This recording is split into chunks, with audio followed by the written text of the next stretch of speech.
भक्तजनों, माताओं, बहनों, चैत्र मास के कृष्ण पक्ष की नवरात्रि 2025 में 29 मार्च या 30 मार्च को है। कलश स्थापना का शुभ मुहूर्त क्या है? आज सभी कंफ्यूजन होंगे दूर। कहीं गलत तारीख को व्रत मत रख लेना। घट स्थापना का मुहूर्त आज यहीं पर नोट कर लेना। नवरात्रि 9 दिन की पड़ेगी या 10 दिन की रहेगी या 8 दिन की, जानिए सब कुछ इस वीडियो में। नवरात्रि में क्या खाएं, क्या नहीं खाएं, फल खाएं या नहीं खाएं, पानी कैसे पीना है, चाय पिए या नहीं, नमक कौन सा खाना चाहिए। मैं हूं आपके साथ आचार्य पंडित नीलेश शर्मा। तो आज मैं आपको संपूर्ण शास्त्रोक्त, वेदोक्त तथा पुराणोक्त बिल्कुल सही जानकारी देने जा रहा हूं। सही मुहूर्त, सही समय यहाँ पर हम आपको बताएंगे। नवरात्रि में जो भी संपूर्ण जानकारी है इसी वीडियो में आपको प्राप्त होगी। आपको कहीं भी जाने की आवश्यकता नहीं पड़ेगी। संपूर्ण फल, संपूर्ण ज्ञान, संपूर्ण शास्त्र का ज्ञान इसी चैनल पर दिया जाता है। तो आइए जानते हैं नवरात्रि कब है, मुहूर्त क्या है, क्या खाए क्या ना खाए। तो दोस्तों, चैत्र नवरात्रि शुरू हो रही है साल 2025 में 30 मार्च से। अब देखिए, ऐसे में तिथि जान लीजिए पहले की, ना कंफ्यूज यह है कि कहीं 29 को तो नहीं है। चैत्र नवरात्रि कलश स्थापना का शुभ मुहूर्त मिलेगा कि नहीं मिलेगा? देखिए 30 मार्च को मिलेगा, क्योंकि तिथि प्रतिपदा प्रारंभ हो रही है शाम में 29 मार्च को शाम में 4:57 पर, और प्रतिपदा तिथि की समाप्ति होगी 30 मार्च को दोपहर में 12:39 पर। 30 तारीख को ही रविवार का दिन है। हम घट स्थापना करेंगे। घट स्थापना का शुभ मुहूर्त यहीं पर नोट कर लीजिए। चैत्र नवरात्रों में घट स्थापना का शुभ मुहूर्त 30 मार्च को सुबह 6:10 से सुबह के 10:20 तक है। बहुत ही अच्छा समय है। अवधि 4 घंटा 8 मिनट की समय अवधि है। तो इस समय अवधि में आप घट स्थापना कर सकते हैं। इतना समय सौभाग्य से मिलता है। आप समय निकालकर घट स्थापना कर सकते हैं। अब कई लोग घट स्थापना अभिजीत मुहूर्त में करते हैं। तो अभिजीत मुहूर्त नोट कर लीजिए। दोपहर में देखिए 12:11 से दोपहर 12:50 तक लगभग 50 मिनट का समय अवधि है। तो ये 2 शुभ मुहूर्त है घट स्थापना के। नोट कर लीजिए किस दिन माँ की किस स्वरूप की पूजा आराधना करें। अब जैसा मैंने बताया 30 मार्च को प्रतिपदा की तिथि है, तो घट स्थापना 30 मार्च को ही होगा। माँ शैलपुत्री स्वरूप की पूजा आराधना 30 मार्च को करेंगे। रविवार का दिन है। यह नवरात्रि का दूसरा दिन 31 मार्च को है। आज के दिन माता ब्रह्मचारिणी स्वरूप की पूजा करते हैं। सीधे धार दूज मनाई जाती है, यानी कि सिंध धारा दूज मनाई जाती है आज के दिन में। देखिए आज ही के दिन में माँ चंद्रघंटा की भी पूजा आराधना हो जाएगी। तो एक दिन में 2 माताओं की पूजा आराधना इस बार हो रही है। इस वर्ष चैत्र नवरात्रि 30 मार्च 2025 रविवार से शुरू होगी और 9 दिनों का यह पर्व, पावन पर्व 6 अप्रैल 2025 सोमवार को समाप्त होगा, क्योंकि इस बार नवमी और अष्टमी तिथि एक ही दिन पड़ रही है। 6 अप्रैल 2025 के दिन रविवार को ये अष्टमी और नवमी दोनों दिन एक साथ पड़ रहे हैं। आप इसी दिन कन्या पूजन कर सकते हैं। जो लोग सप्तमी को कन्या भोज करते हैं तो वह लोग 5 अप्रैल के दिन शनिवार को कर सकते हैं। दोस्तों, जो भक्त सच्चे दिल से माता रानी की पूजा आराधना करते हैं और उनकी भक्ति में लीन हो जाते हैं, तो माता रानी उसकी सच्ची भक्ति से उसकी पुकार अवश्य सुनती है। और जो इच्छाएं उसके मन में होती है तो माता रानी उसे वह सब कुछ देती है जो उसको चाहिए होता है। माता लक्ष्मी दोनों हाथों से धन वर्षा करती है। माँ दुर्गा उसी पर अपनी कृपा दृष्टि बनाती है जो नवरात्रों में खास तौर पर माता की सेवा में लग जाता है। देखिए, माता की सेवा में आपको बिल्कुल भी कंजूसी नहीं करना चाहिए। दिल खोलकर माता रानी की सेवा करें। जितना हो सके माँ को प्रसन्न करने लग जाए। साल भर के इस त्योहार में माता धरती पर आती है और उसी पर कृपा दृष्टि बनाती है। जो माता को सच्चे हृदय से प्रसन्न करता है उसे रंग से राजा बनाकर ही माता जाती है वापस। फिर चाहे वह राजा हो या भिखारी, माँ की नजरों में वह सबसे बड़ा है, जिसकी भक्ति में प्रेम, आस्था और माँ के प्रति सच्ची लगन हो। इसीलिए माँ की भक्ति में आनाकानी ना करे। दोस्तों, एक बार सच्चे हृदय से कमेंट बॉक्स में लिखे जय माता दी और हमारे चैनल को सब्सक्राइब अवश्य कर लीजिएगा, ताकि इसी प्रकार की ज्ञानवर्धक जानकारी आपको प्राप्त हो सके। और कमेंट बॉक्स में अपनी राशि भी बता दीजिएगा।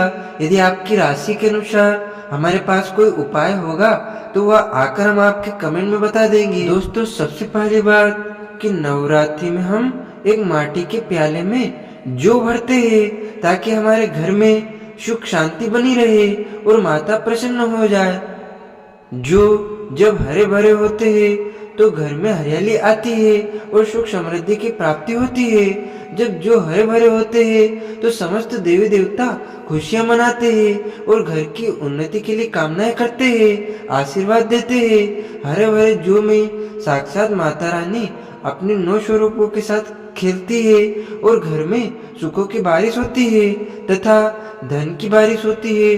और जिस घर में जौ के अंदर से हरियाली नहीं आती है तो उस घर में पहले ही पता चल जाता है कि अब आपके घर में गरीबी आने वाली है तथा परेशानियां आने वाली है, क्योंकि आपने पूजा पाठ में कोई ऐसी गलती कर दी होगी जिसके कारण जौ में हरियाली नहीं आ पाई।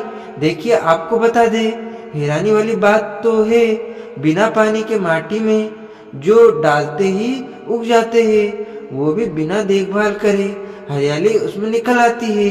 लेकिन जब हम कलश स्थापना करते हैं और जो बोते हैं तो ये बहुत ही सोचने समझने वाली बात है कि आपकी देख रेख में, और जब आपने पानी बराबर डाला, परिवार ने अच्छे से देखा, फिर भी ऐसा होने के बाद जब उसमें जो ना निकले तथा हरियाली ना उगे तो समझ ले साक्षात माता रानी आपसे नाराज है, क्रोधित हो चुकी है। माता रानी अपने संतान को सदैव माफ कर देती है। आप सच्चे हृदय से माता रानी से माफी मांग लेना। माता रानी करुणामयी है, दया का सागर है और अपने भक्तों को, अपने बेटों को, अपने लाल को वह सदैव माफ करती है। अपनी बेटियों को वह सदैव आशीर्वाद बनाए रखती है। जो में कम हरियाली आना मतलब धीरे धीरे खुशियों का वास होगा घर में, और ज्यादा हरियाली आने पर धन की वर्षा होगी, तेजी से व्यापार, दिन दोगुनी रात चौगुनी बढ़ेगा।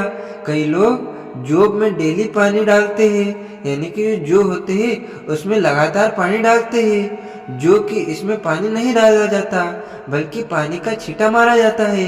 इसीलिए जो गल जाते हैं, खराब हो जाते हैं। ऐसा ना करें और इसी कारण हरियाली नहीं आती है।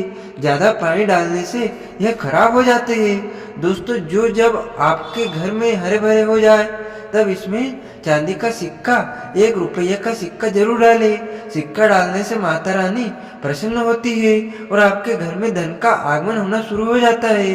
दोस्तों, नवरात्रि समाप्त होने के बाद हरे भरे जौ का क्या करें, आइए जानते हैं। आप हमारे इस चैनल को सब्सक्राइब अवश्य कीजिएगा। पहली बात तो यह कि जो आपने जो बोए थे उसमें 1 रुपये का सिक्का डाला है, उसे आप अपने धन रखने के स्थान पर रख ले। इससे धन में बढ़ोतरी होती है। दोस्तों, और अंत में नवरात्रि समाप्त होने के बाद इन जौ में से थोड़े पत्ते माता रानी के प्रसाद के स्वरूप में पूरे परिवार को खिलाएं। इसके पत्ते खाना बहुत ही शुभ और मंगलकारी माना जाता है। इसे जो भी खाता है वह जल्दी बीमार नहीं पड़ता है। और बाकी आप इन जौ को गंगा में विसर्जित कर दे या नदी की धारा में छोड़ दे। इससे आपका व्रत संपूर्ण और सफल हो जाएगा। दोस्तों, कई लोग अपने घर में अखंड ज्योत जलाते हैं और जो बाती होती है तथा तेल बाती, उसे कई लोग इधर उधर फेंक देते हैं या अपने घर में संभाल कर रख लेते हैं या फिर पानी में डाल देते हैं, जो कि इससे आपको कोई फायदा नहीं होता। तो अखंड ज्योति होती है, उसे आप मामूली ना समझे। यह बुझने के बाद भी जागृत अवस्था में होती है। इसमें साक्षात माता दुर्गा का वास होता है। यह चैतन्य अवस्था में होती है, जागृत होती है।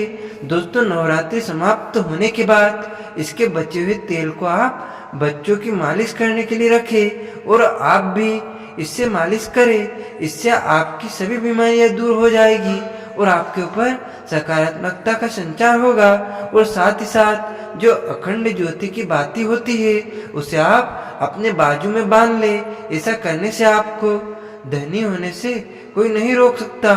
बच्चे बड़े सभी बांध सकते हैं। इसको बड़ा करने के लिए इसमें आप कलावा बांध सकते हैं। दोस्तों, नवरात्रि में जब कलश स्थापना की जाती है तो कलश के नीचे चावल जरूर रखे जाते हैं और कलश के ऊपर एक नारियल भी जरूर रखा जाता है। ऐसे में हम इन दोनों चीजों का क्या करें, आइए जानते हैं। सबसे पहली बात, कलश के ऊपर जो नारियल होता है उसे आप कन्या पूजन में फोड़ करके चढ़ा करके कन्याओं को बांट दे और आप भी माता रानी के प्रसाद के रूप में खा ले।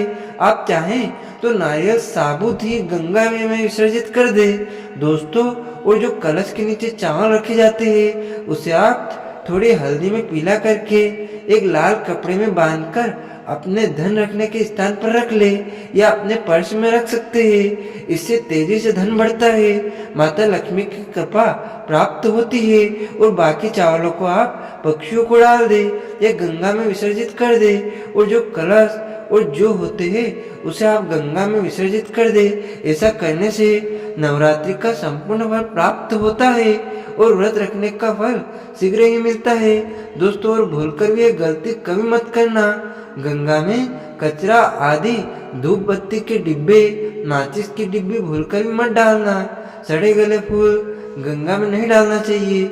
इससे उल्टा व्यक्ति नरक में चला जाता है और परिवार में गरीबों का वास हो जाता है। गंगा मैया क्रोधित हो जाती है और श्राप देती है। इसीलिए ऐसा घोर पाप कभी मत करना। इसके पीछे एक कथा है।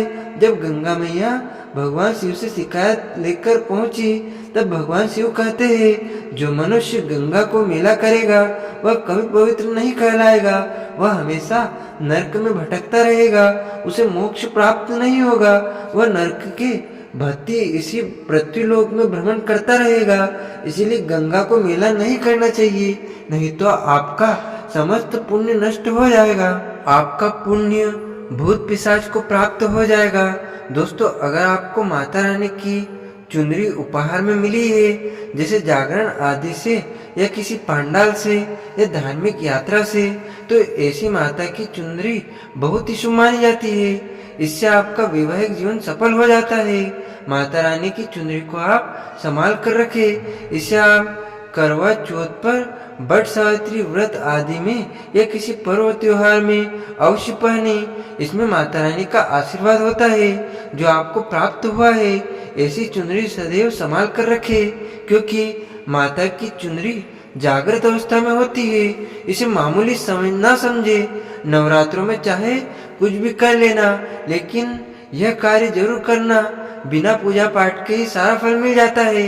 आप चाहें कुछ करें या ना करें, लेकिन नवरात्रि में यह एक काम जरूर कर लेना। मैं माता रानी की सौगंध खाता हूँ, माता लक्ष्मी खुद आपके घर में चलकर आएंगी। आगे आपकी मर्जी। दोस्तों, नवरात्रि में बिना व्रत बिना पाठ के आपको संपूर्ण नवरात्रि का फल मिल जाएगा। यह वीडियो ध्यान से देखना।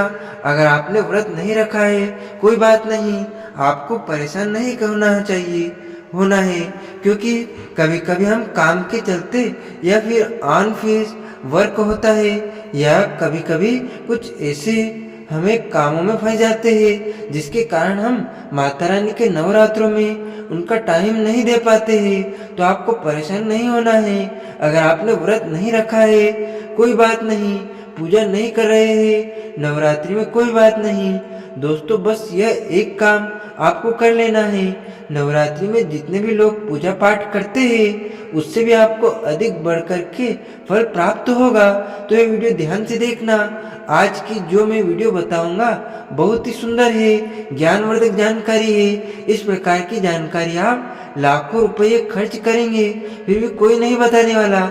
हमारे चैनल का मकसद है जनहित एवं जन कल्याण करना, इसलिए आप लोगों को इस प्रकार की अच्छी जानकारी सिखाते हैं। तो आइए इस वीडियो में जानते हैं नवरात्रि में ऐसा कौन सा कार्य करने से बिना व्रत, बिना पूजा या फिर बिना कन्या भोजन के सारे फल की प्राप्ति हो जाती है। केवल सच्चे मन से अगर नवरात्रि के समय में कोई भी व्यक्ति पूरे मन के साथ, पूरे विश्वास के साथ, सच्ची लगन आस्था के साथ अगर दुर्गा सप्तशती में वर्णित सिद्ध कुंजिका स्तोत्र का पाठ कर लेता है तो संपूर्ण दुर्गा पाठ का फल उन्हें प्राप्त हो जाता है।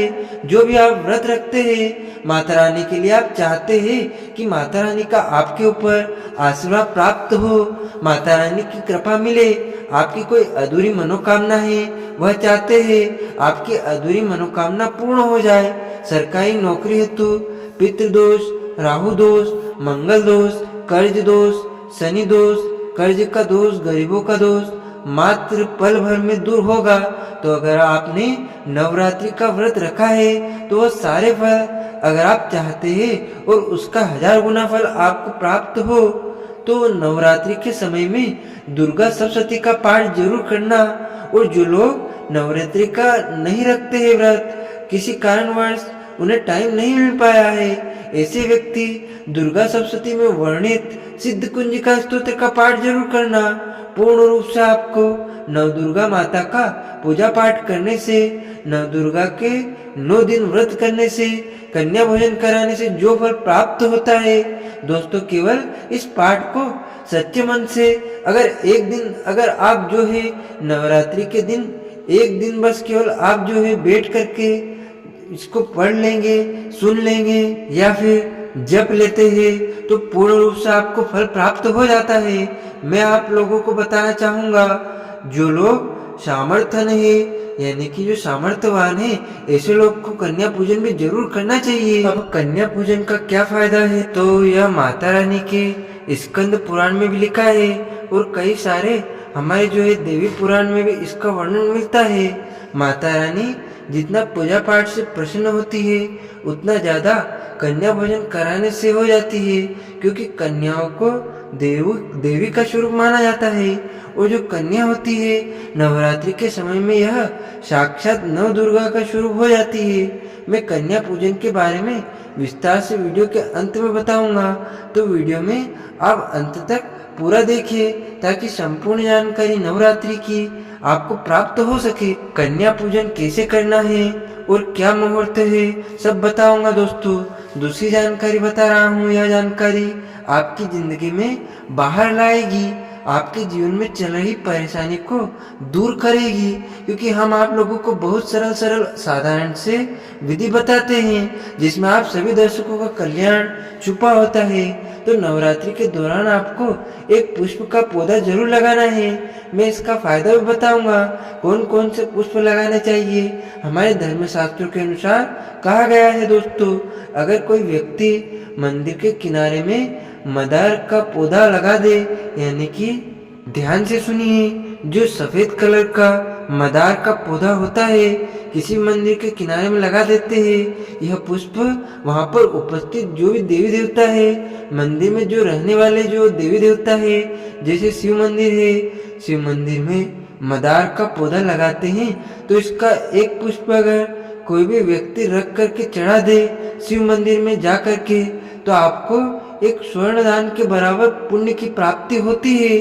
तो मदार का पौधा लगाने से इसमें जो फूल खिलेंगे वह जाकर के देवी देवताओं को चढ़ाए जाएंगे, तो उसका आपको जो पुण्य की प्राप्ति होगी। जो व्यक्ति चढ़ा रहा है उसको आधा फल मिलेगा और आधा फल आपको प्राप्त होना शुरू हो जाएगा।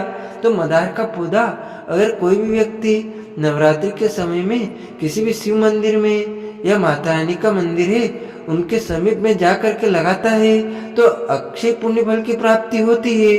ना इसमें आपको व्रत करना है, ना पूजा पाठ करने की जरूरत है, बस आप जो है कोई भी फूलों का पौधा लगा सकते हैं। इस श्रेणी में आते हैं जैसे मदार का पौधा, सदाबहार का पौधा।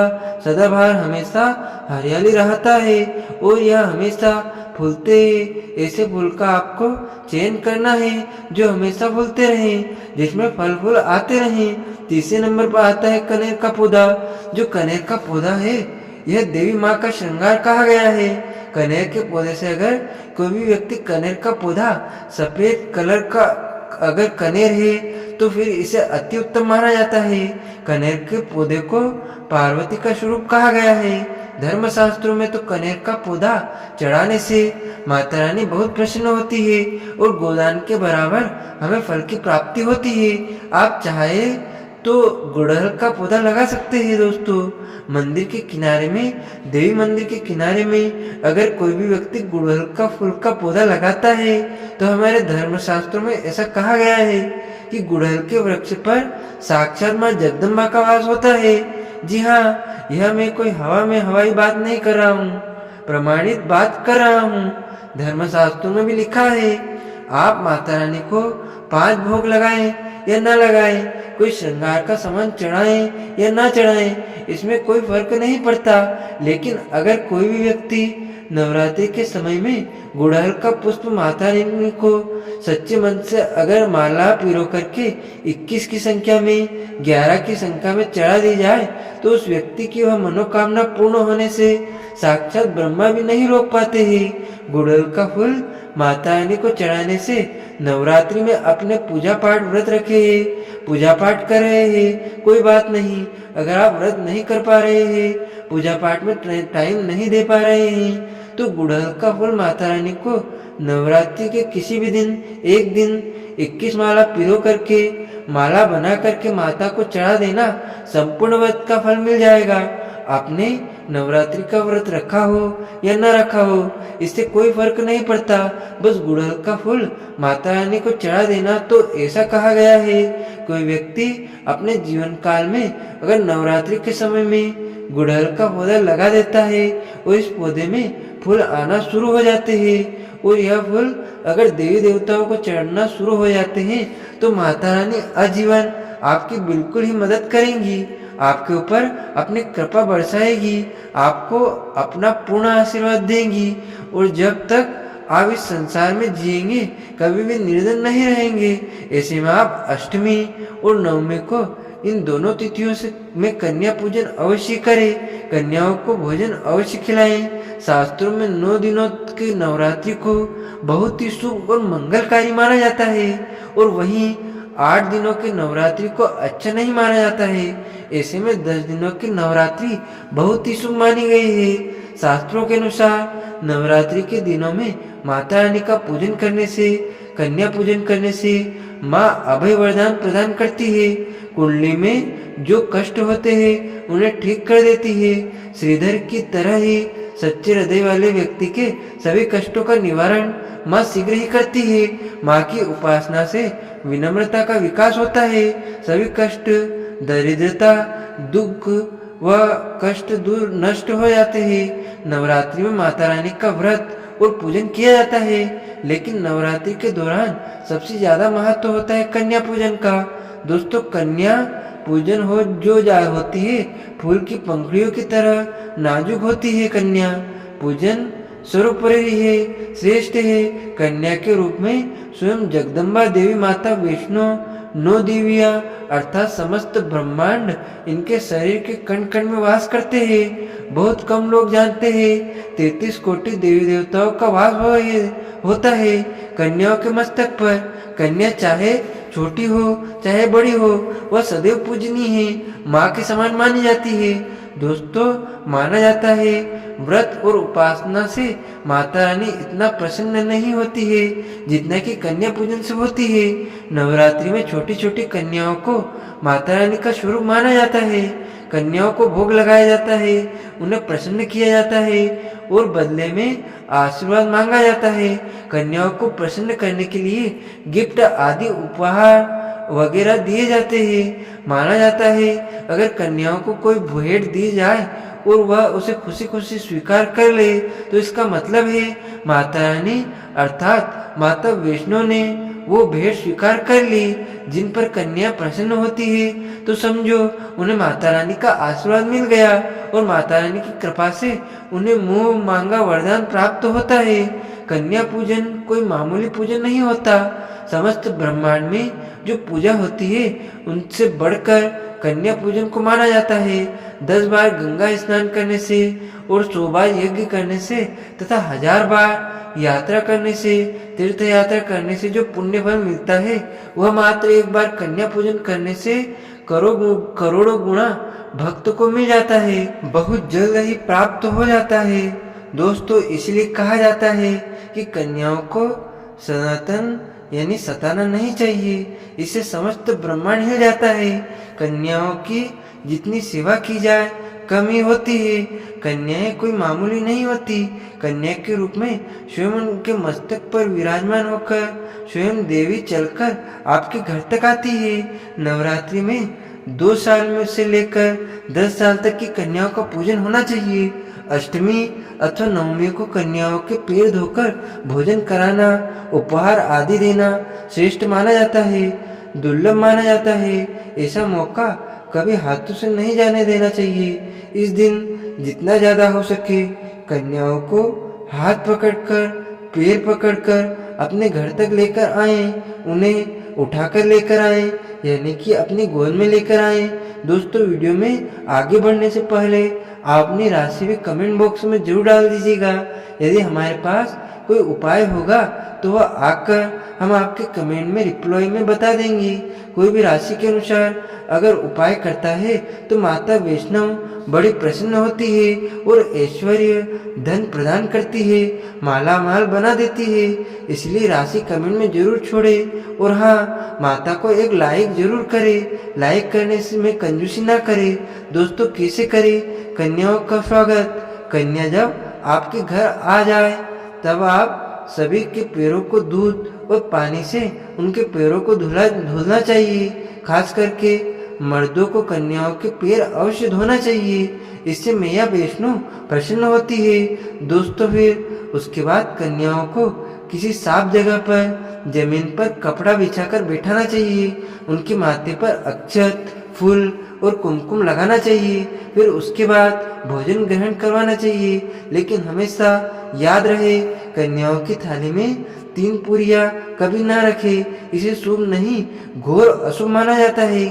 3 पूरियां तथा 3 रोटियां नहीं रखने चाहिए। वह मरने वाले व्यक्ति के लिए निकाली जाती है और जेल में कैदियों के लिए दी जाती है। ऐसे में कन्याओं को उनकी थाली में 3 पूरी कभी ना दे, लेकिन 1-2 करके पूरियां दे सकते हैं। इससे 3 संख्या बढ़ जाती है और दोष भी नहीं लगता। दोस्तों, कन्याओं को खाना खिलाने के बाद अंतिम में कन्याओं के सर पर लाल चुनरी उड़ाना चाहिए और भोजन में आपको खीर, पूरी, हलवा, चना तथा आलू की सब्जी, छोले वगैरह की सब्जी खिलानी चाहिए। पनीर आदि भी खिलाया जा सकता है। वैसे माता रानी का प्रिय भोजन खीर, हलवा, पूरी और छोले आदि ही है, लेकिन भूल से भी लहसुन और प्याज का इस्तेमाल कभी ना करें, अन्यथा अनर्थ हो जाएगा। अक्सर कई लोग कन्याओं को कुरकुरे का पैकेट, चिप्स वगैरह का पैकेट खिलाते हैं, जो कि घोर अनर्थ माना जाता है, क्योंकि इसमें लहसुन प्याज का इस्तेमाल होता है, जिसके कारण आपका व्रत खंडित हो सकता है। माँ दुर्गा क्रोधित हो सकती है। जहाँ आपने 9 दिनों तक लहसुन प्याज का परहेज किया, लेकिन आपकी एक गलती पूरे व्रत को खंडित कर सकती है। इतना भी नादान नहीं बनना चाहिए कि माता रानी को रुष्ट हो जाए और कन्याओं को भी अशुद्ध होना पड़े। कन्याओं को डब्बा बंद कोई भी ऐसी चीज ना खिलाएं जिसमें लहसुन प्याज होता है। कई चीज तो ऐसी होती है मार्केट में जिसके अंदर लहसुन प्याज का इस्तेमाल होता है। ऐसा आप कभी मत करना दोस्तों। कई लोग कन्या पूजन में खाना घर पर नहीं बनाते और मार्केट से रेडीमेड लाकर ही खिलाते हैं तथा दही जलेबी खिलाते हैं, जो कि शुभ नहीं माना जाता। दोस्तों, ऐसा खाना वो लोग खिलाते हैं जिनके घर में मान लीजिए कोई दुर्घटना आदि हो गई है या घर में कोई बीमारी है या कोई मुसीबत है, तब वह ऐसा करते हैं। लेकिन अगर आप स्वस्थ हैं, आपको कोई पीड़ा नहीं है, तो ऐसा भूलकर भी नहीं करना चाहिए। माता रानी दही जलेबी नहीं, आपके हाथों का बना भोजन खाना चाहती है, आपका प्यार चाहती है। फिर चाहे आप घर में एक ही पूरी क्यों ना बनाएं माता के लिए, पर आप स्वयं ही अपने हाथों में माता रानी को भोजन खिलाएं। देखिए, भले ही आप दही जलेबी खिला सकते हैं, परंतु माता को घर का बना हुआ शुद्ध भोजन ही अति प्रिय है। खासकर नवरात्रों के दौरान घर में पका खाना अवश्य बनाना चाहिए। माता रानी बहुत प्रसन्न होती है। घर का बना पका हुआ खाना ही कन्याओं को खिलाना चाहिए। हमेशा याद रखिए, कन्याओं को प्लास्टिक के बने दोनों में खाना नहीं खिलाना चाहिए। ऐसे में बर्तन पूजा पाठ के लिए शुभ नहीं, अशुभ होते हैं, क्योंकि प्लास्टिक के ज़्यादातर बर्तन जो होते हैं जानवरों की हड्डियों द्वारा बनाए जाते हैं। इसलिए ऐसा पाप मत करना। कन्याओं को हमेशा स्टील के बर्तन या पत्तों से बने बर्तनों में ही भोजन कराना चाहिए। बहुत ही शुभ माना गया है। अगर पेड़ के पत्ते में भोजन कराते हैं तो माता अभय वरदान प्रदान करती है।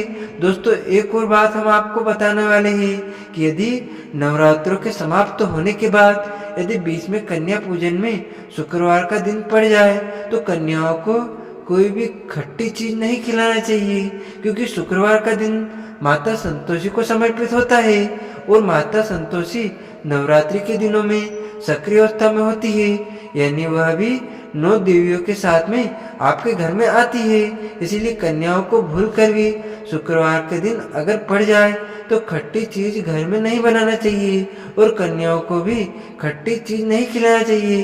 घोर पाप लगेगा आपको, आपका किया कराया सब बर्बाद हो सकता है। खट्टी चीजों में से माता संतोषी रुष्ट हो सकती है, चिड़ाऊ हो सकती है, आपको श्राप दे सकती है। इसीलिए नादान ना बने दोस्तों। भोजन कराने के बाद कन्याओं की थाली में एक लौंग जरूर रखना चाहिए, क्योंकि लौंग देवी शक्ति तथा दुर्गा माँ को बहुत प्रिय है। लौंग माता शक्ति का प्रतीक होता है। लौंग में 9 दुर्गा का वास होता है। इन 9 दिनों में माता रानी को लौंग का भोग ही लगाया जाता है। तो खाना खाने के बाद कन्याओं को लौंग अवश्य अर्पित करे।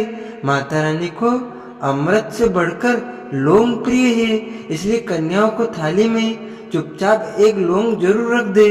आपका भाग्य चमक जाएगा। माता लक्ष्मी आपके जीवन में धन की कोई भी कमी नहीं होने देगी। दोस्तों, आपको बता दे कन्याओं को उपहार में क्या दे।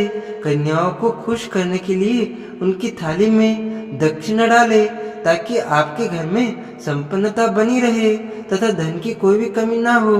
कन्या जब आपके घर से खुशी खुशी धन लेकर जाती है तो वह भी आपको खुशी खुशी कई गुना आपको धन प्रदान करती है।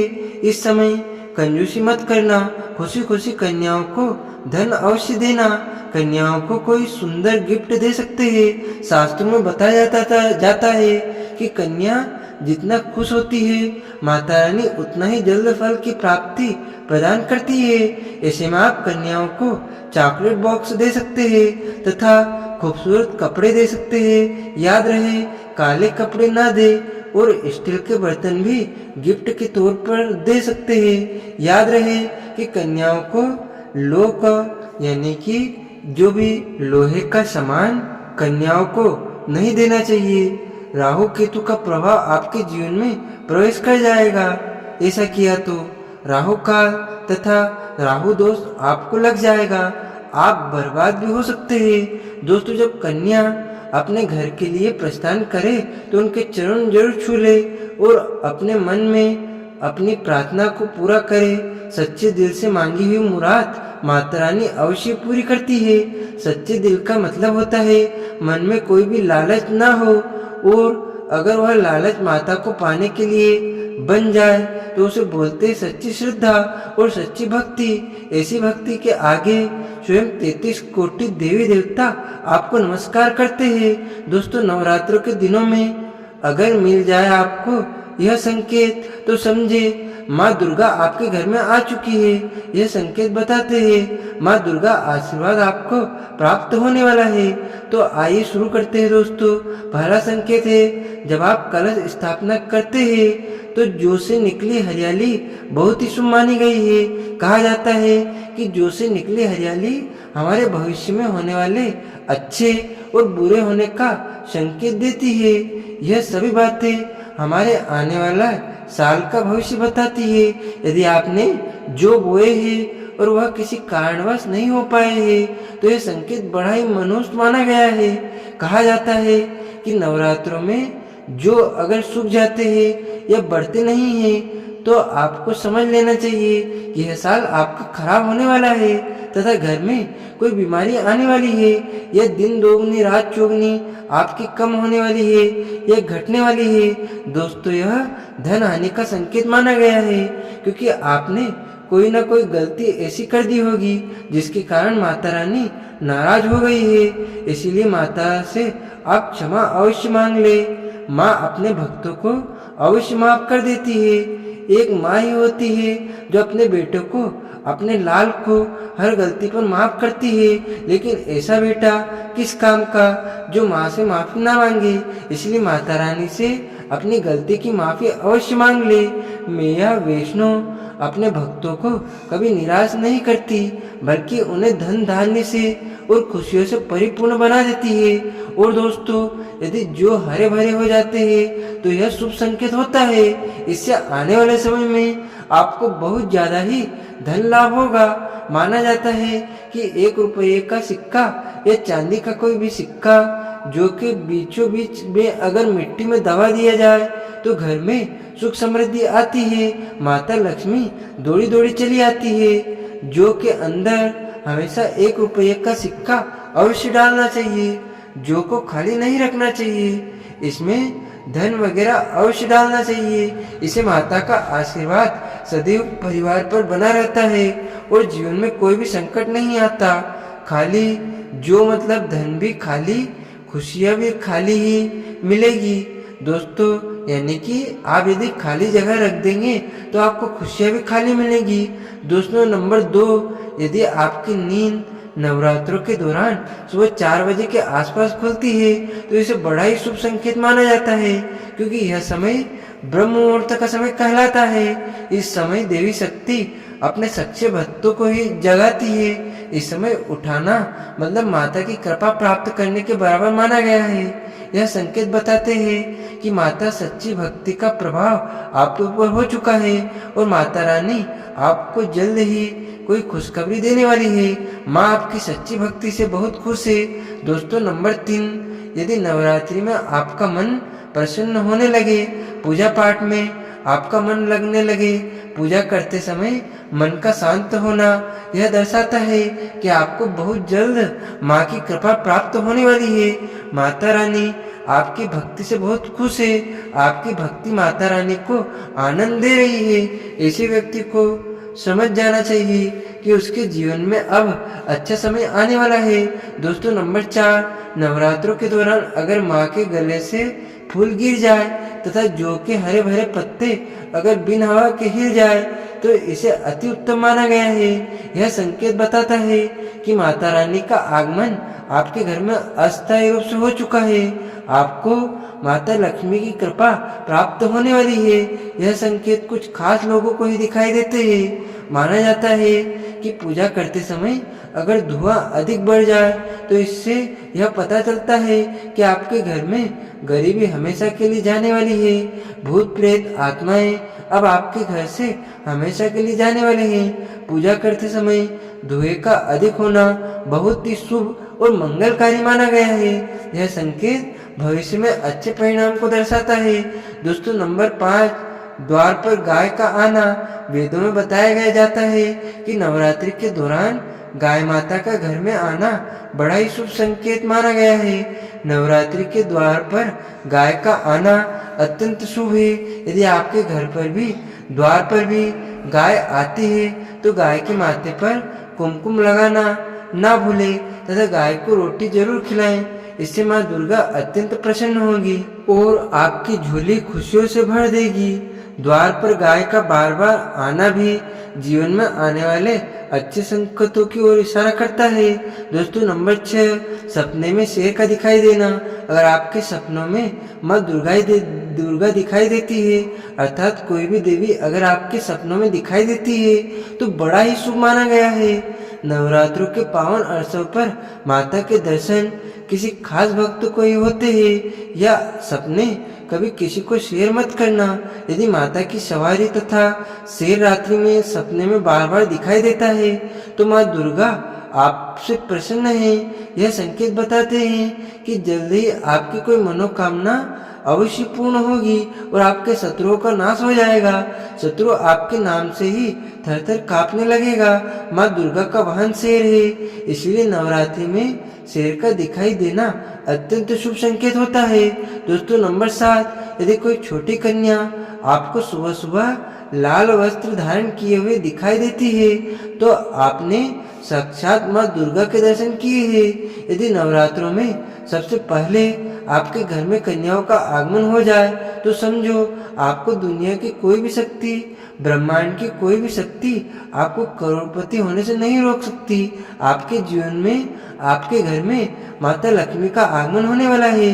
आप दिन दोगुनी रात चौगुनी तरक्की करेंगे। अब आप खुशियां मनाइए और मिठाइयाँ बांटे। ऐसे में कन्याओं को भरपूर तरीके से खुश रखे। उनका आगमन दूध में से चरण धुला करके करे, कोई भी कंजूसी ना करे। दोस्तों माता रानी आपको ये संकेत दे रही है कि अब आपका बुरा समय समाप्त हो चुका है। अब जीवन में सुख समृद्धि के द्वार खुल जाएंगे। तो कमेंट बॉक्स में लिखिए जय माता दी। आप सभी को सादर जय श्री कृष्ण, सादर धन्यवाद। बोलिए दुर्गे मैया की जय।